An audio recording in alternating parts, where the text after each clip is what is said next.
தமிழ்நாட்டில் புகழ்பெற்ற மதுரையின் ஒரு மிகப்பெரிய புகழாக இருக்கக்கூடிய மதுரை மீனாட்சி அம்மன் திருக்கோயிலில் இன்னும் 2-3 மாதங்களுக்குள்ளாக கும்பாபிஷேகம் நடக்க இருக்கிறது. அதற்கான பணிகள் எல்லாம் நடந்துட்டு இருக்குது. ஸோ அதனால அந்த பணிகள் எல்லாம் எந்த அளவில் இருக்குது, இன்னும் முடிக்க வேண்டிய பணிகள் எல்லாம் இருக்கு, எவ்வளோ விரைவாக அதை முடிக்கணும் அப்படின்றதுக்காக இன்றைக்கு கோயிலில் ஆய்வுகள் பண்ணியிருக்கோம்.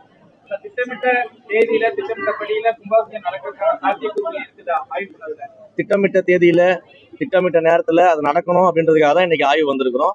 அந்த ஆய்வின் அடிப்படையில் அனைத்து பணிகளும் விரைவில் முடிவு செய்யப்பட்டு அந்த பணிகள் எல்லாம் முடிக்கப்பட்டு கும்பாபிஷேக தேதியை அபிஷியலா அறிவிக்கப்படும். எவ்வளவு சதவீத பணிகள் நிறைவடைந்திருக்கு? இல்ல, இப்போதைக்கு நான் கட்டுமான பணிகளை பார்த்துருக்கிறேன். ஃபுல்லா இப்போதைக்கு கட்டுமான பணிகள் ஃபுல்லாத்தையும் நம்ம பார்த்துருக்கிறோம். ஏறத்தாழ 90% பணிகள் முடிஞ்சிருச்சு. இன்னொரு 10% பணிகள் தான் பாக்கி இருக்குது. அந்த பணிகள் எல்லாமே மிக விரைவாக முடிக்க சொல்லி நம்ம இப்போ இன்ஸ்ட்ரக்ஷன் கொடுத்துருக்கிறோம். மிக விரைவாக அதெல்லாம் முடிக்கப்படும். அமைக்கவே 3 மாசம் 4 மாசம் பண்றது.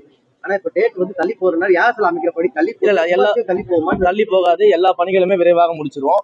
நிச்சயமா அதெல்லாம் நடக்கும். யாகசால பணிகள் எப்ப ஆரம்பிக்கிற மாதிரி ஒரு உத்தேசம் இதுக்கு அடுத்துதான் நான் அபிஷியல்ஸோட மீட்டிங் போடுறேன். ஸோ அந்த அபிஷியல்ஸோட மீட்டிங் போட்டு உங்களுக்கு எல்லாமே அதிகாரப்பூர்வமா தெரிவிக்கிறேன். பிளே ஸ்டோர் மற்றும் ஆப் ஸ்டோரில் இருந்து பாலிமர் செயலியை QR கோடு மூலம் பதிவிறக்கம் செய்யுங்கள். செய்திகளை உடனுக்குடன் பெறுங்கள்.